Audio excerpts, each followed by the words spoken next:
Então, Gotemianos, nós vamos agora a mais uma formação bíblica, que seria a lição 6, né? Do terceiro ano. Então, o tema de hoje seria as leis do reino, que são as parábolas. Então, Jesus Cristo, ele falava muito através de parábolas. O que seriam parábolas, necessariamente? Parábolas é uma forma que Jesus Cristo usava, é como se fosse, como é que eu posso dizer, uma forma didática para poder fazer com que as pessoas que estavam convivendo com ele na época pudessem entender como que é o reino de Deus, né? Como é que são as coisas do céu, né? Em outras palavras, seria isso. É uma maneira de comparar as coisas do céu com as coisas aqui da terra, né? Então vamos lá. O mais conciso e antigo dos evangelistas, Marcos, nos coloca Jesus logo dentro da missão de anunciar o reino de Deus. Os judeus esperavam um Messias revolucionário, lutador, para libertá-los do jugo romano, um rei no sentido político. Mas os caminhos de Deus são diferentes, e para salvar Israel, envia um rei cujas características são a liberdade e a justiça. E com estas virtudes fará um novo céu e uma nova terra. Ou seja, com uma mentalidade de todos nós, e principalmente do povo daquela época, por que um rei, para a gente entender as mensagens de Jesus Cristo, e entender um pouco os evangelhos, aquelas passagens dos evangelhos, nós temos que fazer um pouco uma viagem no tempo. Ou seja, nós temos que fazer essa viagem no passado, no tempo do passado. Um tempo onde existia a monarquia, como nós estudamos muito no Antigo Testamento, né? Os reis que reinavam em Jerusalém, que era o Davi, o primeiro, né? Em Jerusalém foi Davi, mas teve o rei Saul, aí Davi, Salomão, etc. E fora os outros reinados também dos outros povos. Então, era uma época em que as pessoas viviam no tempo da monarquia. Então, qual era a visão do povo no tempo da monarquia? Tanto é que surgiu os contos de fadas, né, que nós conhecemos hoje em dia, né, que tem o rei e a rainha, aí tem aquela questão das bruxas no meio, dos bruxos, dos magos. Então, o que o povo da época de Jesus estava esperando o Messias? Como era este Messias? Porque um rei, como vocês viram lá no exemplo do rei Saul, do rei Davi, era um rei guerreiro. O Saul era um rei que lutava, era um rei que combatia. Então eles esperavam que este Jesus Cristo, ele seria também um rei que iria expulsar o Império Romano, né? Ele iria expulsar esse Império Romano que estava dominando Jerusalém. Como nós vimos nas outras formações, né, do que Roma estava fazendo, né, o domínio dela sobre Jerusalém. Então, o povo que estava esperando este Messias esperava que chegaria um Messias que iria libertar este povo desta opressão, o rei. Tanto é que vocês vão perceber quando leem os evangelhos que o Pedro, na hora que Jesus Cristo é traído com um beijo com Judas de madrugada, na noite, o que acontece? O Pedro ele corta a orelha lá de um soldado romano. Porque o Pedro, como ele era um zelota, como a gente estudou sobre isso aí, o Pedro ele tinha aquela visão de guerra, né, de realmente lutar por um reino. E Jesus Cristo disse que não era para fazer nada disso, que o reino dele é um reino de paz. Se o reino dele fosse deste mundo, né, Deus iria enviar legiões de anjos que iriam lutar, né, e defender ele.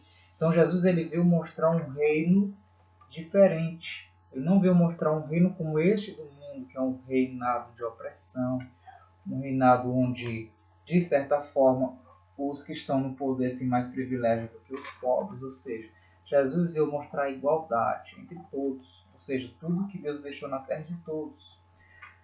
Então, como é que Jesus vai tentar transmitir, como é que ele vai procurar explicar para que as pessoas daquela época, aquela mentalidade daquela época que tinha o pensamento de que o rei era aquele opressor, o rei era aquele que, como é que eu posso dizer, fazia as guerras, né, chamava os soldados, como é que que Jesus iria tentar cortar esta mentalidade através das parábolas. Então, as parábolas são essas histórias, é uma maneira como Jesus Cristo vai comparar o tempo inteiro como é que é o reino de Deus verdadeiramente. Então, vocês vão ver muito os evangelhos, vocês, eu creio que já estejam lendo, vocês vão perceber que nos evangelhos está cheio de parábolas.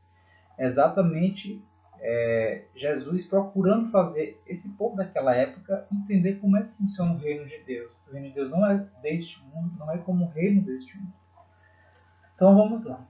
Era difícil para os judeus compreender esta doutrina, né, como eu estava acabando de dizer, de poder espiritual que uniria todas as nações e classes.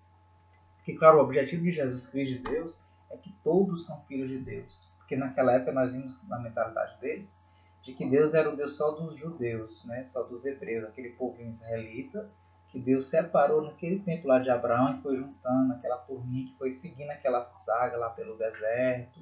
Só que, na verdade, ali, Deus estava querendo mostrar que aqueles que quisessem seguir eles iriam estar nesta saga, né? Nesta caminhada. Então, aí eles iriam renunciar, como vocês viram lá em Abraão, no início da história de Abraão, o filme que vocês assistiram, e na leitura da Bíblia, vocês vão observar que o Abraão larga o pai dele, com os deuses, os ídolos, e vai acreditar neste Deus invisível, que ele escuta apenas a sua voz. E aqueles que quiserem seguir este único Deus também vão seguir Abraão, né? E começam a largar tudo aqueles deuses. Então, na verdade, é isso que Deus queria transmitir desde o início para o povo, né? Libertar o povo da opressão do maligno, né? Que é essa verdadeira opressão, a opressão espiritual. Então, os judeus, como não entendiam ainda isso, toda essa história de Jesus, toda essa história, essa saga que Deus vem conduzindo o povo desde Abraão até o tempo de Jesus e até hoje ainda está, né, ainda se consumando, o povo não entendia isso, então eles levavam essa mentalidade como se fosse um pensamento somente aqui terreno. Tanto é que Jesus ele desce, é como se Deus dissesse assim, não, peraí, eu tenho que ir aí pessoalmente na terra e mostrar para vocês, não é assim não, vocês estão fazendo tudo errado, vocês entenderam tudo do Antigo Testamento errado, não era assim que eu estava querendo falar para vocês. Então Jesus desce para mostrar para nós como realmente este reino dele, ou seja, Deus, Jesus Cristo, ele vai mostrar um reino de partilha, um reino de igualdade, um reino onde tudo tem que ser igual. O verdadeiro reinado de Jesus Cristo, as verdadeiras pessoas que vão ingressar neste reino de Jesus Cristo são pessoas que aprendem a amar, que aprendem a partilhar os bens, né, e que não são egoístas. Tanto é que nós vimos nas formações de Didaquê como era que os apóstolos estavam ensinando, como era que juntavam as primeiras comunidades dos cristãos.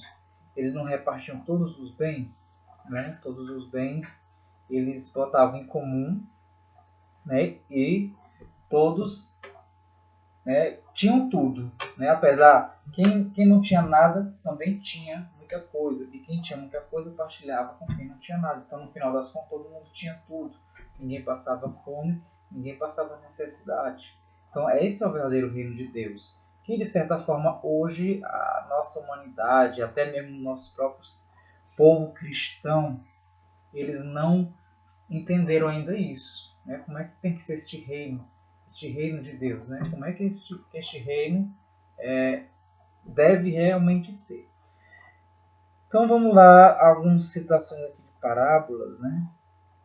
As parábolas, o que seria essas parábolas necessariamente?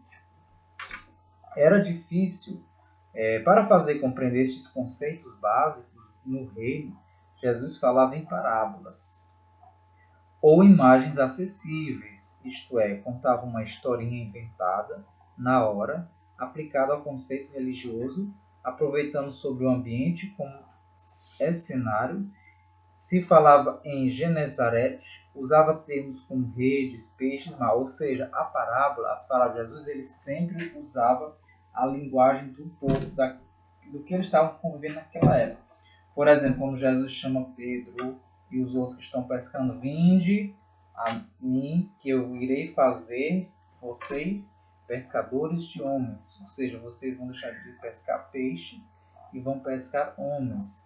Tanto é que Pedro e os outros só foram entender isso mesmo só no dia de Pentecostes, quando o Espírito Santo desceu sobre Pedro.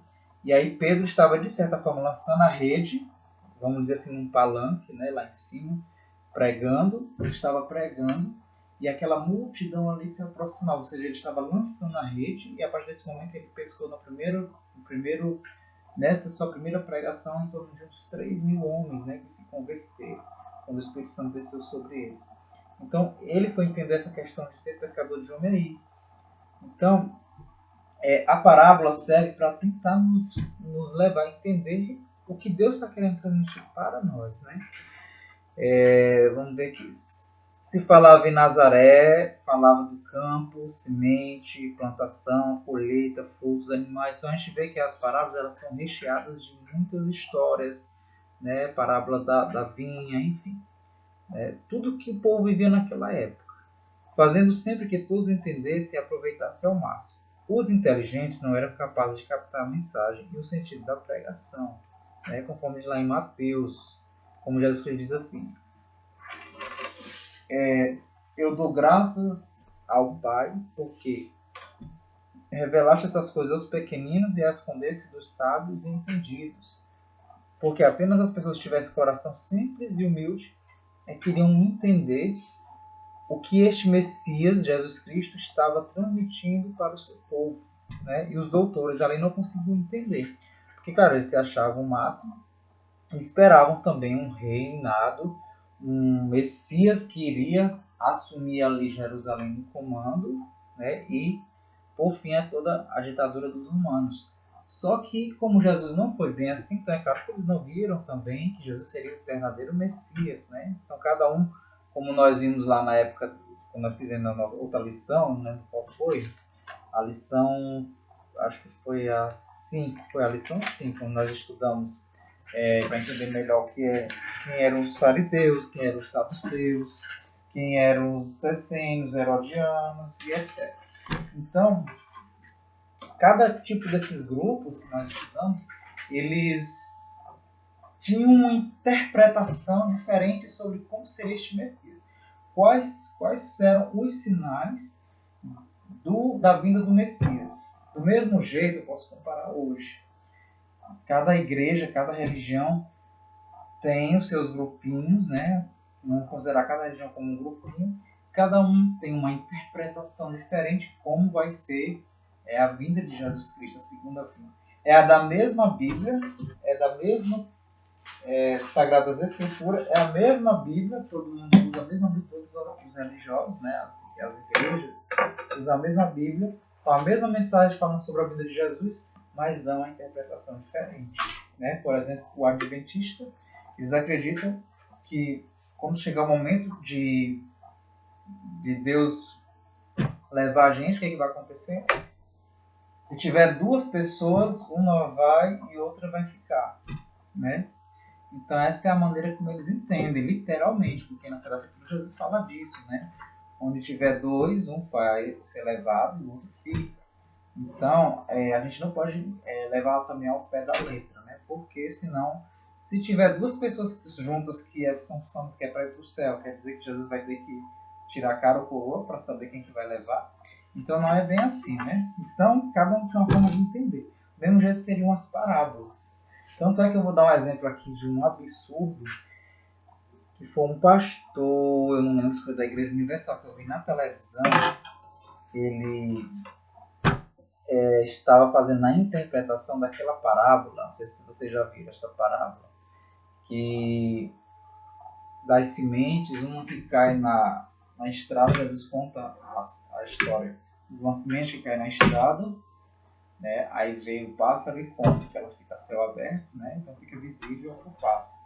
Aí outra semente cai nas pedras, né? E aí ela começa a crescer, mas como ela não tem muita raiz profunda que está na pedra, e quando começa o sol, né, o vento, aí ela começa a secar e não aguenta. A outra parábola é aquela da semente que cai nos espinhos. Aí ela cresce, mas está no meio dos espinhos, e os espinhos sufocam e a planta acaba morrendo. E a última semente é que cai em terra boa, que cresce e ela dá frutos, né, e produz muito frutos. Só que Jesus ninguém no momento consegue entender.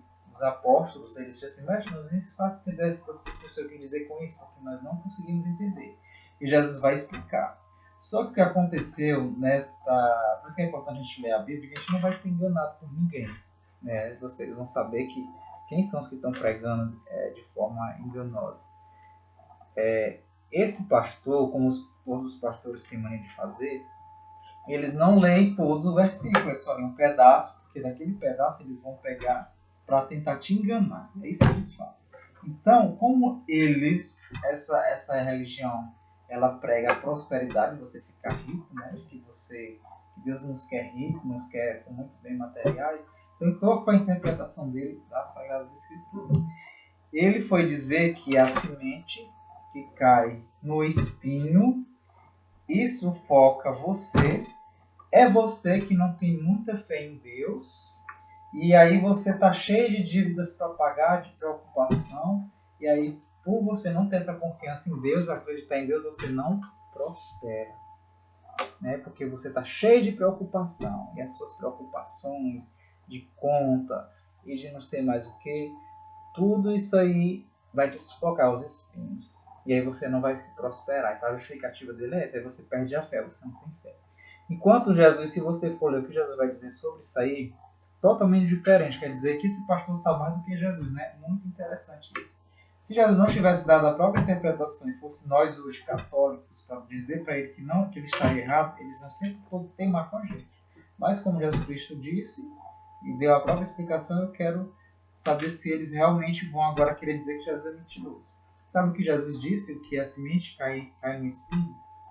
A semente que cai no espinho somos nós, que ouvimos a palavra de Deus, e aí na verdade vem todas as coisas do mundo, ó, riqueza, o luxo, os bens materiais, o materialismo, o estudo, o conforto, o status, o dinheiro, sua conta no banco, seu carro, tudo quanto é de bem material, todas as coisas do mundo te sufocam de tal forma que você acaba abandonando as coisas de Deus. Então é a pessoa que ouve a palavra de Deus, semente que cai no espinho, é a pessoa que ouve a palavra de Deus e deixa que as riquezas te afaste de Deus. E o que foi que o pastor disse nessa parábola? Que a semente é você, que você é a pessoa que cai no espinho, é a semente que deixa as coisas das preocupações que você tem de contas e de não mais o que para fazer do mundo, e aí porque você está preocupado, perde a fé em Deus, e aí você não fica rico. Olha o contrário que Jesus Cristo diz. Jesus Cristo diz que são as riquezas, você já está rico, você tem muitos bens materiais, e por você ter bens materiais, você se afasta de Deus. O pastor disse o contrário. Suas preocupações do mundo é que vai te impedir a tua fé de acreditar em Deus, vai te sufocar as preocupações e aí você não vai ficar rico.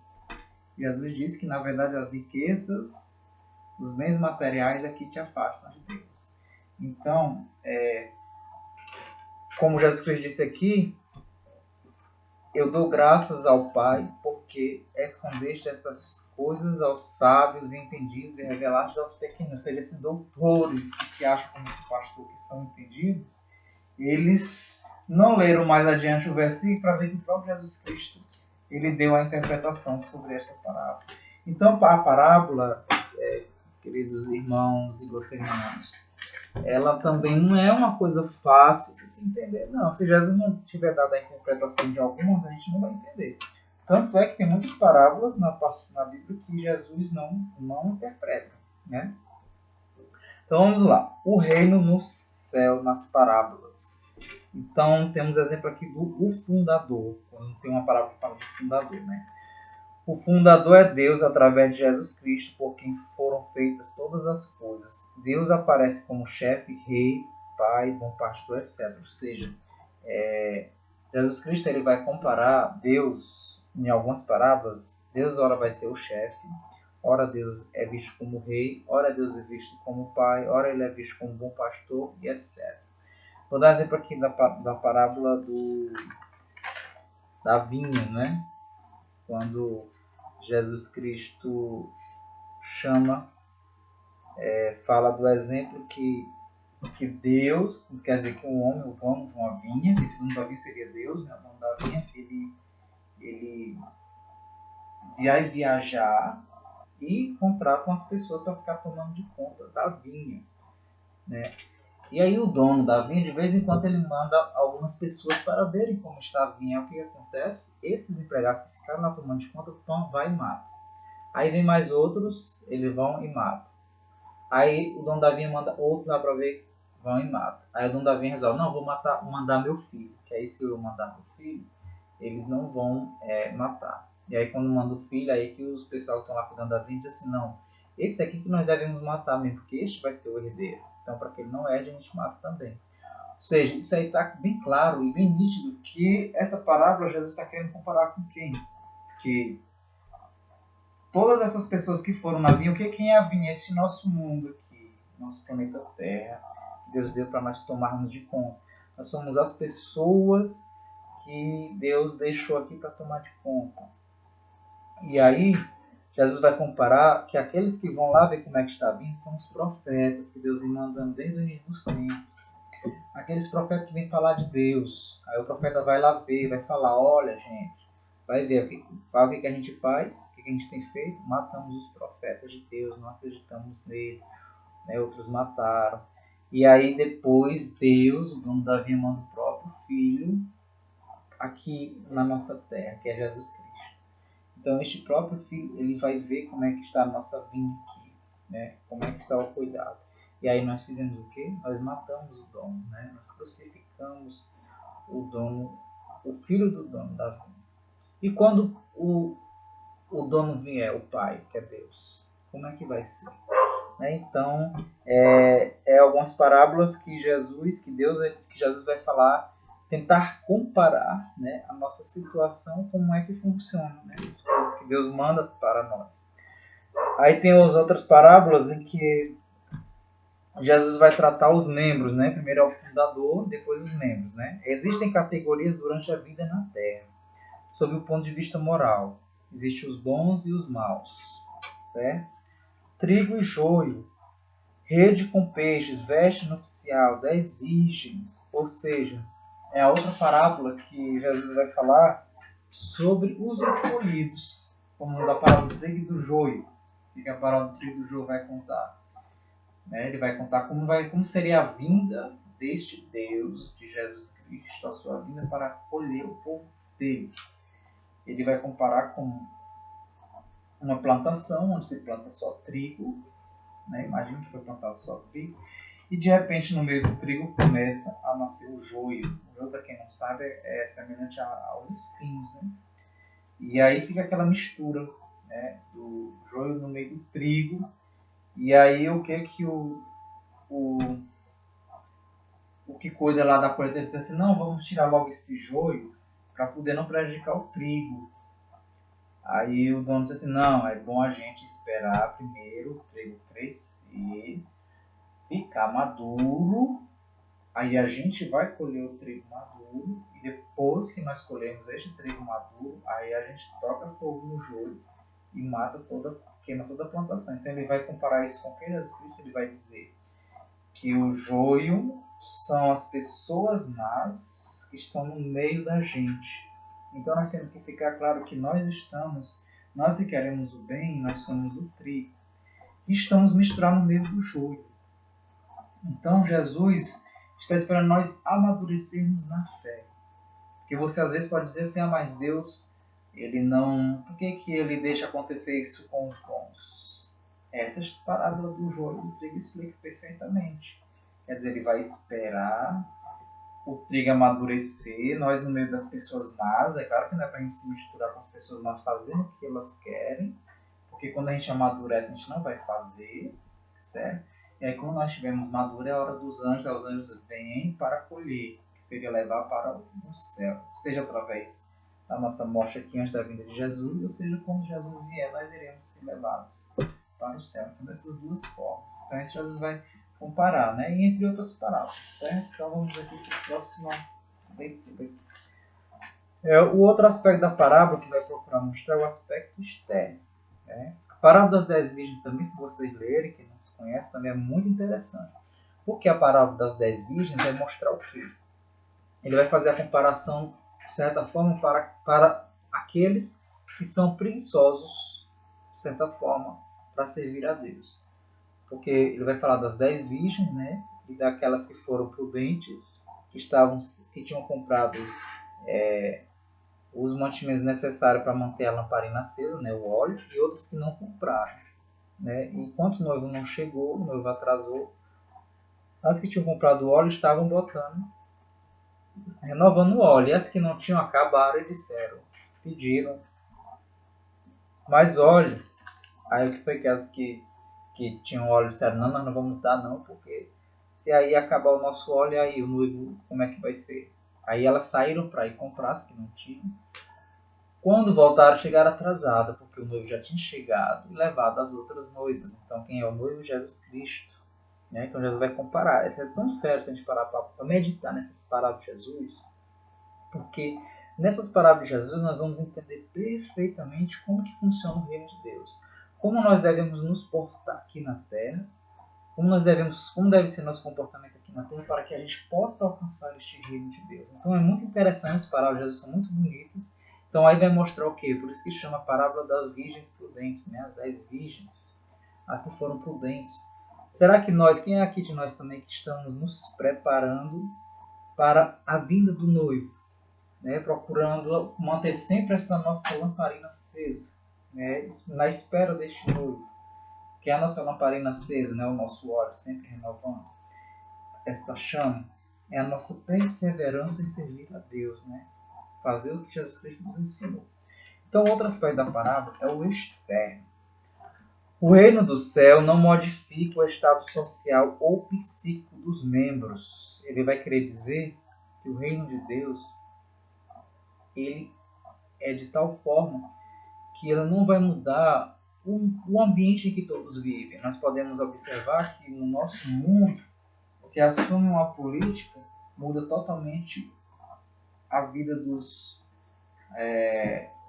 candidatos, né? A nossa vida muda, de acordo com os políticos. Né? Eles praticamente bagunçam a nossa vida ou consertam, né? Ajuda a melhorar. Então, Jesus vai dizer que o reino de Deus ele não faz isso. O reino de Deus ele é um reino em que ele é um reino estável, onde todos têm um direito a tudo, né?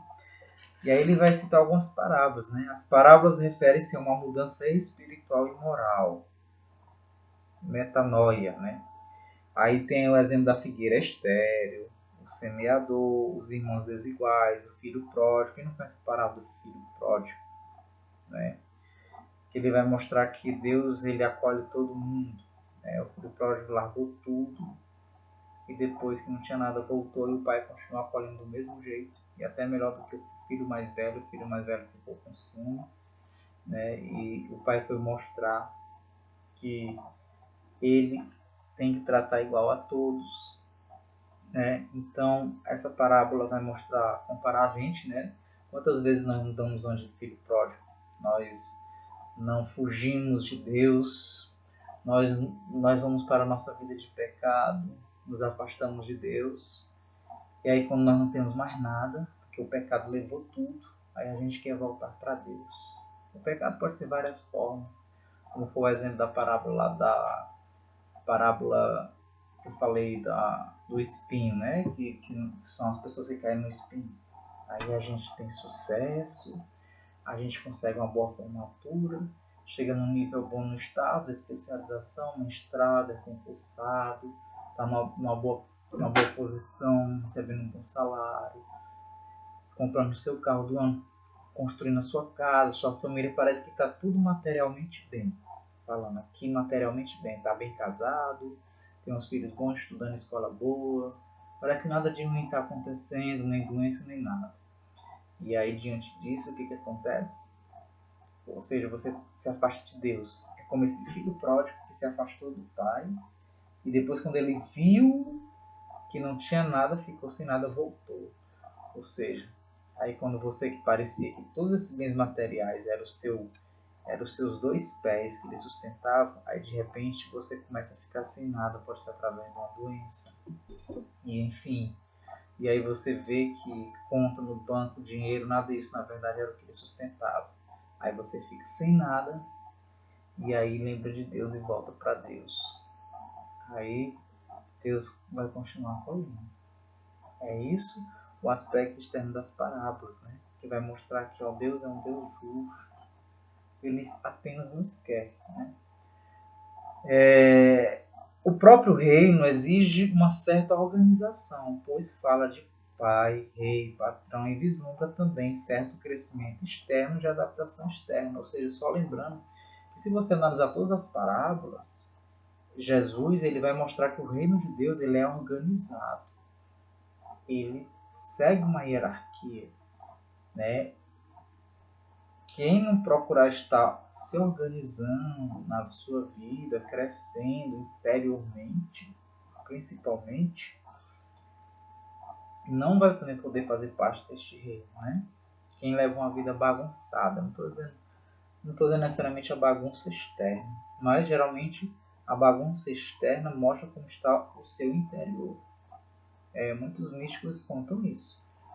Que se você é uma pessoa muito bagunçada nas suas coisas, você é uma pessoa também interiormente que ainda está muito bagunçada. Salvo exceções. Que seriam as exceções? Não que você é uma pessoa bagunçada, mas porque às vezes numa correria ligeira ali não deu para você arrumar as coisas. É diferente, viu? Vamos lá aqui para natureza legítima, né? Outra forma de parábola, né? É incompatível com as condições antigas. Remendo novo em pano velho, vinho novo em odres velhos, é de marca espiritual. Né? Pérola e tesouro escondido, fundado com leis diferentes das humanas, convidados à vinha. Cresce devido à sua natureza, grão de mostarda, semente. Então ele vai comparar o que é a natureza legítima? É aquilo que é, como é que a gente diz assim, isso aqui é do legítimo, isso aqui é o verdadeiro. Ou seja, aqueles que são provados no interior, né?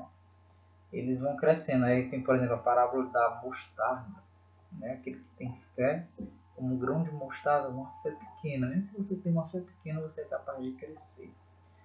Então, é interessante que todas essas parábolas, né, Jesus vai mostrando e nos ensinando como nós devemos, como é que deve ser os filhos deste Deus Pai que vão morar no seu reino. Como são estes filhos? Como eles se comportam, né? No sentido de estar preparado, de saber se preparar como as 10 virgens, né? Os outros itens aqui, os bens do reino, né? Os bens do reino são maiores que os da terra.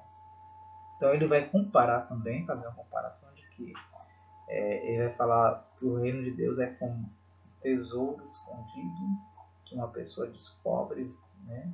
E faz de tudo para comprar aquele terreno porque sabe que ali é precioso. Ou seja, será que nós também somos capazes de fazer de tudo, acreditando que o que nós iremos receber no reino de Deus é melhor do que tudo que está aqui? Às vezes a gente se ilude com as fantasias do materialismo, porque nós estamos presos a tudo quanto é materialismo. Quando eu falo de materialismo, é só dinheiro, casa, né? O que foi no materialismo? Não, também nossas posições conquistadas, nossas famas, né? Então, tudo isso, às vezes a gente enxerga que é maior do que os bens de Deus, né? Mas a pessoa que encontra o reino, quando ela descobre que o reino de Deus é maior do que tudo isso, ela de certa forma desfaz de tudo isso, vende para comprar um terreno onde tem esse tesouro escondido que ela sabe que vale muito mais. Então o reino exige qualidades pessoais. Então vamos ver aqui as qualidades pessoais que este reino exige da gente. Aí vai falar da qualidade humana do administrador infiel, né? Do exemplo, esse administrador infiel, quem é esse administrador infiel? Eu não vou aqui explicar todos nós, senão nós não vamos terminar aqui hoje, mas seria bom que vocês mesmos lessem, que na verdade o guerreiro de oração é para ler, na verdade não foi a essência do grupo, não é de aprender a estudar a Bíblia, senão nós vamos terminar os 4 anos sem estudar a Bíblia. O administrador infiel é aquele Jesus vai contar a história da sabedoria, vou resumir aqui, da sabedoria dos filhos das trevas. Ele vai dizer que os filhos das trevas são mais espertos que os da luz. Ou seja, os das trevas eles têm mais capacidade de lidar com as coisas e levar vantagem do que os da luz. Ou seja, é como se nós que se achamos de Deus, às vezes nós temos aquela bondade tão grande, né? Queremos ser tão bonzinhos, que a gente não vê maldade no outro, que o outro está fazendo uma coisa errada. Ou seja, é quando a gente se torna o bonzinho, entre aspas. Né? O falso bonzinho, vamos dizer que isso não é muito bom. Porque a gente sendo o falso bonzinho, a gente não vai enxergar a malícia do outro.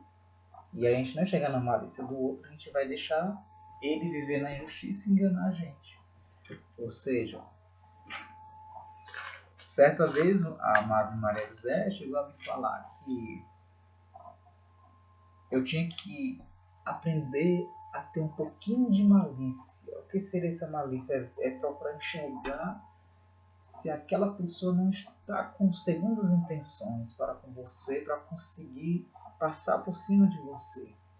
E às vezes a gente, por não saber dizer não, acaba sendo esses bonzinhos, que não é muito bom. Se nós estamos com nossos olhos abertos, o Espírito Santo nos mostra que certas coisas que a gente vê do outro fazendo errado e a gente deixa passar porque quer ser o bonzinho, aí nós, na verdade, nós não seremos pessoas capazes de fazer parte desse reino de Deus. Por isso que Jesus Cristo ele vai elogiar o administrador infiel. Até meio estranho essa parábola, né? Eu achava no princípio, quando eu li essa parábola, muito estranho. Como é que Jesus vai admirar alguém que fez algo errado? Depois eu fui entender, né? Eu já entendo isso. Então, as palavras de Jesus, como eu disse, não é fácil de entender. Então, nós devemos procurar não ser bonzinhos, né? E aí vai ter várias, né? O amigo importuno, que é a perseverança, vai mostrar que nós devemos ser perseverantes, né? Contando a parábola do amigo importuno, que é aquele que vai ficar batendo na casa do outro pedindo açúcar, aí o outro não abre, aí tá dormindo, aí fica lá, não vou abrir porque eu tô dormindo, aí fica lá fingindo que tá dormindo, não desce para poder levar açúcar, aí o vizinho, o amigo fica batendo o tempo todo até que a pessoa resolve, porque ela se sente tão incomodada que resolve dizer, não, eu vou logo entregar logo esse açúcar e me deixa sossegado. Ou seja, Jesus vai falar que nós devemos ser perseverantes. Nós devemos ficar importunando Deus. Dizer, Deus, olha, eu quero ir para o céu. Eu não consigo sair desse pecado. Mas me ajude a sair desse pecado, porque eu quero ir para o céu. Eu não quero nem saber, mas o Senhor vai dar um jeito de eu ir para o céu. Então você vai ter que ser perseverante. Então nessas parábolas Jesus vai ensinar isso aí. Né? Jesus também vai ensinar que ele gosta das pessoas perseverantes. A gente tem que perturbar mesmo Deus. Tanto é que ele diz assim: batei e vos será aberto. Porta. Pedi e vos será dado. Então nós precisamos bater na porta de Deus e precisamos pedir a Deus. Dificilmente Deus vai te dar o que você não pede. Ele pode te dar através de alguém que intercede e pede por você. Então nós não devemos ficar com receio de pedir a Deus. É isso que Jesus vai dizer para nós nessas parábolas, né? A parábola do importuno, de que a gente deve perturbar mesmo Deus. Ele diz que Deus quer ser importunado. Deus quer que a gente perturbe Ele mesmo, que a gente fique nessa perseverança de pedir. E aí tem outra, né? A do argueiro e a trave do olho, né? Que vai nos orientar a ser compreensivos. Tem a parábola do avarento astuto, que vai ensinar a gente a aceitar os valores superiores. A parábola do bom samaritano, que a gente já conhece, né? Que vai nos ensinar o quê? A caridade. A parábola da casa sobre a rocha, que é muito famosa, às vezes na escola, quando se tinha aula de religião de verdade, que hoje não tem. A professora de religião, sempre no livrinho de religião, tem essa parábola, né? A casa em cima da rocha e a outra na areia, e a da areia desabando, né? Que ela vai ensinar o que? A casa sobre a rocha. Tudo feito com Deus, tudo na nossa vida feito com Deus, ela tem sustento. As coisas que são feitas sem Deus, elas desabam com facilidade. Então ele vai comparar isso aí, né? Você vê duas casas, uma que foi construída na areia muito bela e outra que foi construída sobre a rocha. As duas são belas. E aquela que está composta sobre a areia, a gente pensa que nunca vai desabar. Às vezes a pessoa, que às vezes você já deve ter dito assim, por que fulano, por que essas pessoas que não estão no caminho de Deus, parece que elas têm mais sorte na vida, parece que elas têm mais sucesso. Elas construíram, não vamos ter inveja, porque elas construíram a sua casa sem Deus. Elas construíram sem Deus, ou seja, elas estão com a casa construída sobre a terra. E quando vier o vento, a gente não sabe quando vai vir um vento, por isso que você às vezes pode pensar assim, mas por que essas pessoas sempre têm sucesso e não acontece nada com elas? Porque ainda o vento não passou. Mas quando vier este vento, que Deus o livre, vai derrubar. Porque ela não é a casa que foi construída sobre a rocha, ou seja, com Deus, na dificuldade, na luta, com Deus, na perseverança, certo? Aí tem a parábola dos dois devedores, que vai ensinar o quê? Agradecimento pelo perdão. Tem a parábola do fariseu e o publicano, muito interessante esta, do publicano, né, do fariseu, que vai ensinar a sermos humildes. Né? E essa é tão interessante, esta parábola, que Jesus ele vai dizer, o fariseu é aquele, às vezes somos aqueles que se acham que estão na igreja e que já estão com a salvação garantida, porque acham que fazem tudo, que rezam Cristo todo dia, que já lê a Bíblia, que se acham melhores do que os que não andam na igreja, os pecadores. E o publicano é aquele que não consegue fazer tudo isso, ainda peca muito, mas ele tem a humildade de dizer assim, Senhor, olha, eu sei que eu faço tudo isso de errado, eu não consigo fazer as coisas certas, me perdoa, eu estou tentando. Enquanto fariseu, às vezes somos nós arrogantes, obrigado, porque eu estou fazendo tudo certinho, né? Eu não sou como esses daí, ó, que não vai para a igreja. Eu não sou como eles, pecadores como ele. Aí Jesus vai dizer assim, quem é que foi justificado diante de Deus? O fariseu ou o publicano? O publicano. Porque justificar, se a gente parar para meditar nessa palavra, é aquele que foi salvo. Quem é que foi salvo? Então, às vezes, Jesus vai mostrar bem aí que não quer dizer que vai ser salvo só aquele que está na igreja, não. Isso é algo tão sério, essas comparações de parábolas de Jesus, e tão misteriosa, que tudo nisso de Jesus Cristo está voltado para a misericórdia. Então, a gente às vezes tem preconceito das pessoas que vivem nos seus vícios e nos seus pecados, e a gente quer discriminar elas. Né? Como o fariseu discriminava o publicano, porque o publicano naquela época era mal visto, porque explorava os impostos, etc. Não era visto como alguém que era do caminho da salvação, não.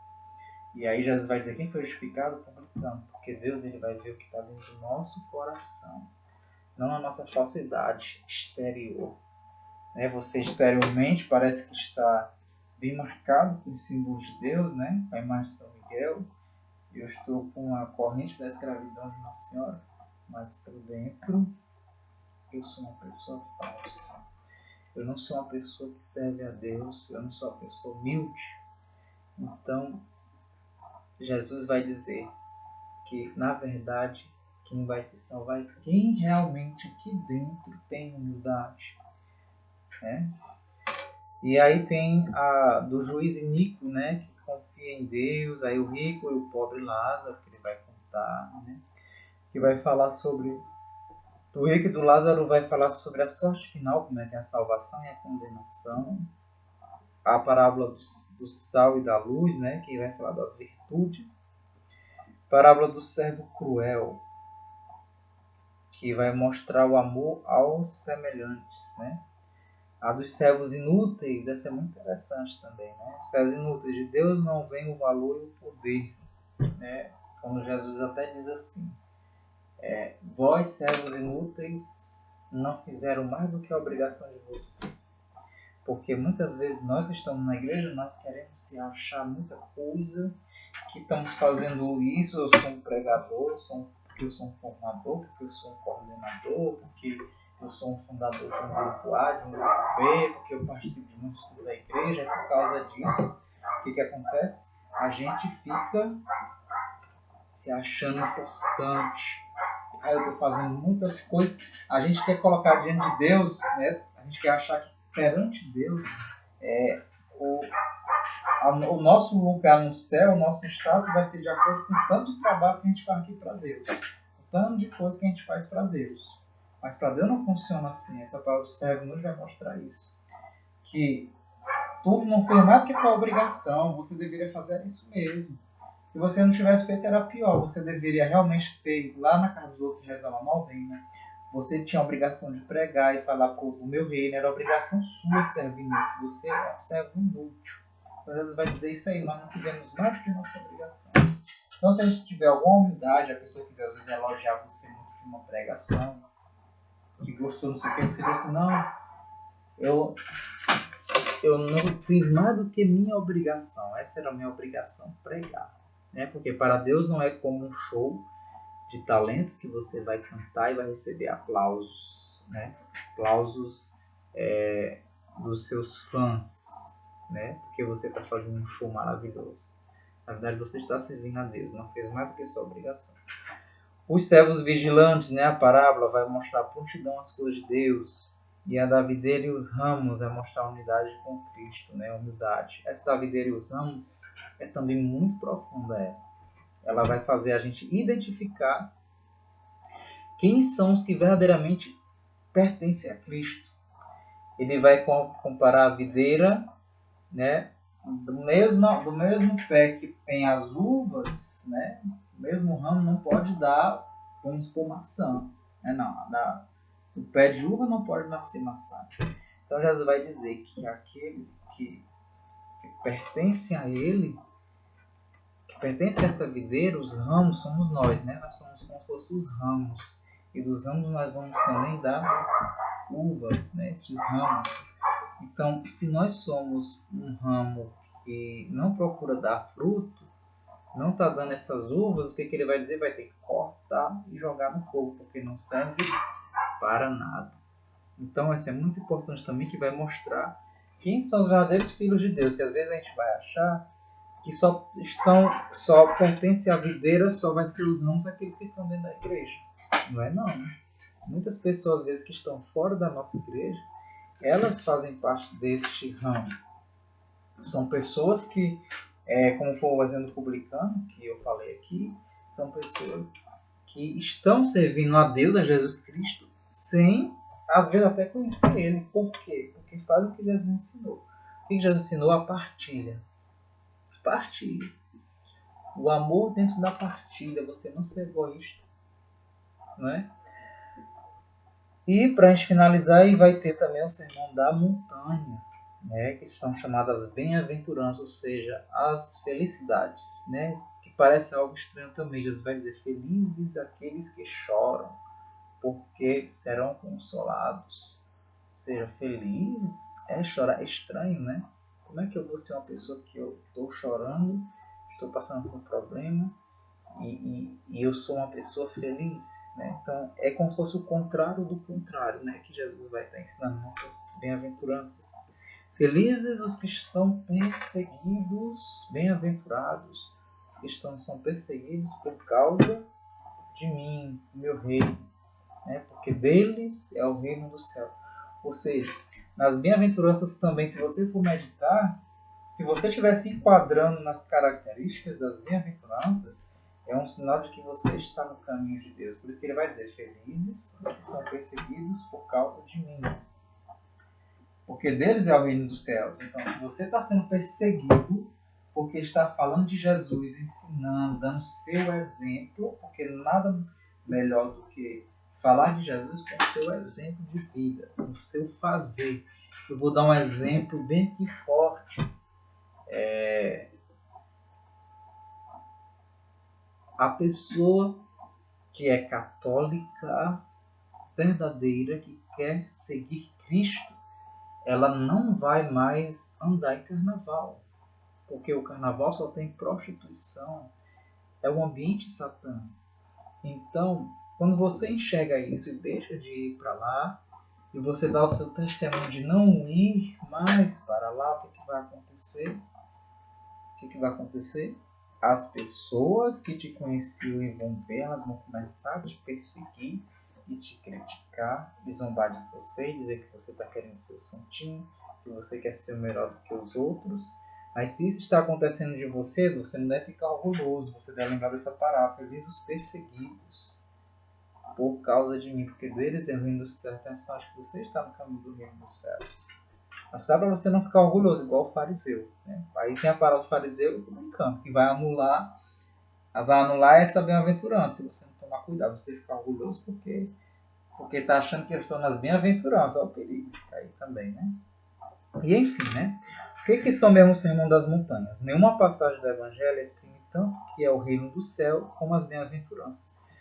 Então, na verdade, as bem-aventuranças é a parte do Evangelho de Jesus que mostra mais ainda como é o reino do céu. Nós vimos que as parábolas, elas procuram sempre estar nos mostrando como é o reino dos céus. As bem-aventuranças, elas é que mostram mais ainda, elas é que explicam de uma forma mais clara como é que é o reino dos céus. Então, as bem-aventuranças, elas são chamadas de leis do reino, pelo compromisso em que deixa aquele que quer seguir Jesus de perto, né? Aquele compromisso. Como é difícil a gente parar para pensar.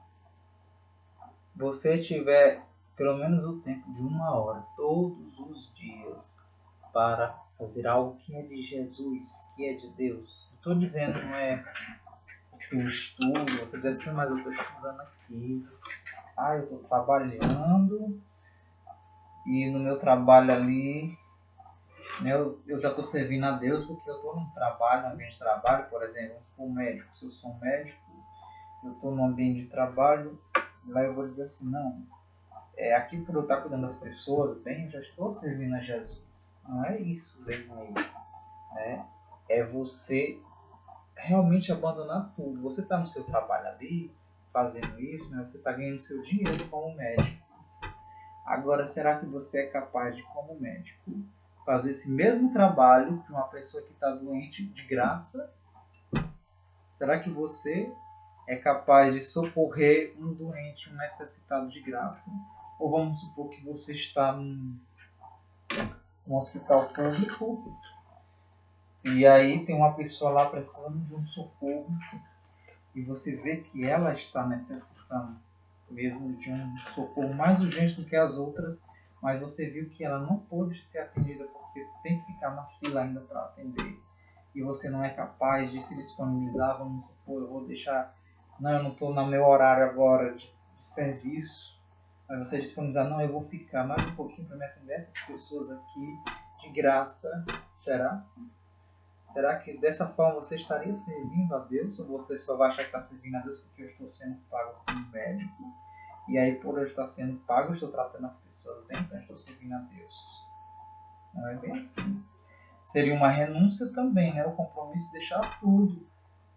Este exemplo, não estou dizendo deixar tudo, eu vou deixar de ser médico e agora eu vou trabalhar de graça. Não, estou dizendo nesse sentido de que mesmo não estando no meu horário de trabalhar e tiver ali a fila muito grande, eu posso deixar de fazer uma atividade que eu iria fazer minha, pessoal, e vou ajudar a atender aquela fila daquelas pessoas que às vezes estão para morrer, às vezes nos corredores dos hospitais. Então existem vários tipos de formas da gente fazer nossa renúncia, né? A nossa própria vem de profissional.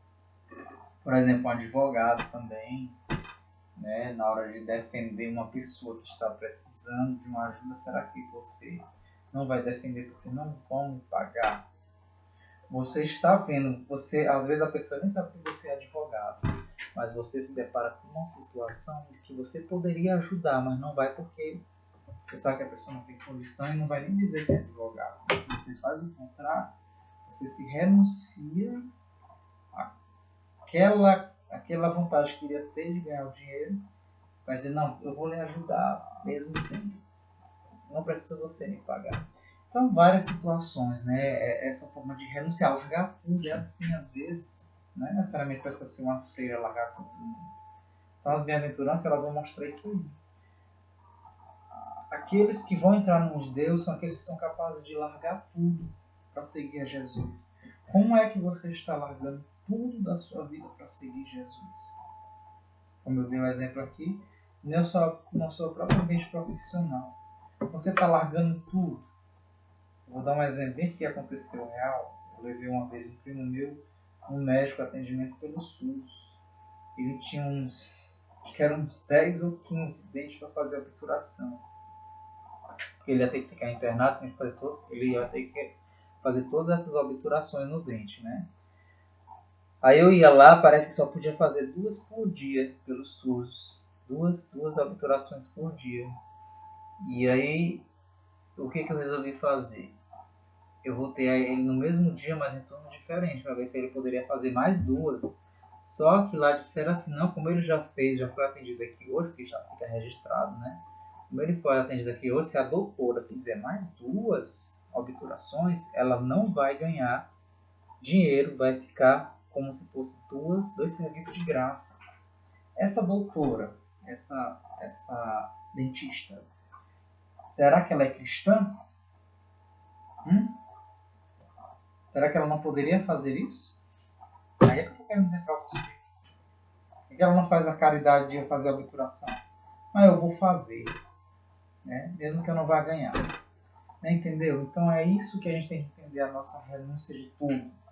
Ela poderia ter renunciado esse dinheiro que ela não ia ganhar para fazer a obturação. Né? Então, só para a gente finalizar aqui. Então, o Sermão da Montanha é uma coletânea feita por Mateus e Lucas de frases pronunciadas por Jesus em épocas diferentes. Então eles fizeram uma coletânea de palavras que Jesus pronunciou em épocas diferentes. Não quer dizer que ele disse tudo no mesmo tempo, né? Mateus coloca Jesus pronunciando o sermão no monte e Lucas na planície. Jesus anuncia o que vai acontecer no reino futuro em oposição ao reino atual. Então vai existir muitas parábolas, como eu falei para vocês aí, que até os adventistas usam muito a parábola, como vai ser a vinda do reino de Deus, né? O fim do mundo. Como é que vai ser o reino no fim do mundo? Né? O reino de Deus, quando Jesus vier, quando Deus vier, quando Jesus Cristo vier, quando o Filho do Homem vier, ele vai dizer, vocês vão ver, aquele momento vai ser como ele até vai comparar, né? Os urubus na carniça. Vocês vão saber que vai se juntar, onde se tem uma carniça, se juntam as águias. Ou seja, de certa forma ele parece que se comparou até com a carniça, né? Onde é que Jesus estiver, vai todo mundo se juntar, né? São como se fossem as águias, o Jesus como se fosse a carniça. Olha, como ele faz até uma comparação que parece ser nojenta, mas ele vai querer dizer nem que ele é uma carniça, mas ele vai querer comparar. Quando se tem algo que se chama atenção, todos os olhos se voltam, né? Então a vinda do Filho vai ser semelhante a isso também. Então, entre outras coisas, né? Também ele fala de muitas parábolas sobre como seria a sua vida. Então espero que esta formação bíblica do terceiro ano da lição 6 esteja ficado claro, né, sobre as parábolas de Jesus, porque ele fala em parábolas. Então a próxima lição nossa vai ser a lição 7. Eu já peço desde já que vocês já vão antecipando, que é só daqui a um mês, né, daqui a 30 dias, vocês já vão lendo Atos dos Apóstolos e as cartas de São Paulo. Né? Atos e vão lendo lá, Hebreus, que vai ser a nossa próxima formação. Nós vamos ver a carta de São Paulo aos Romanos, né? A carta aos Coríntios, a carta aos Gálatas, aos Efésios, aos Filipenses, aos Colossenses, aos Tessalonicenses, as cartas a Timóteo, a Tito, a Filemon e aos Hebreus. Então eu peço que vocês já até lá consigam ler até Hebreus. Na verdade, se vocês já estiverem lendo desde a caminhada do grupo, vocês já devem ter passado de Hebreus, né? Então, otenianos, aguardo vocês na próxima formação. Até mais.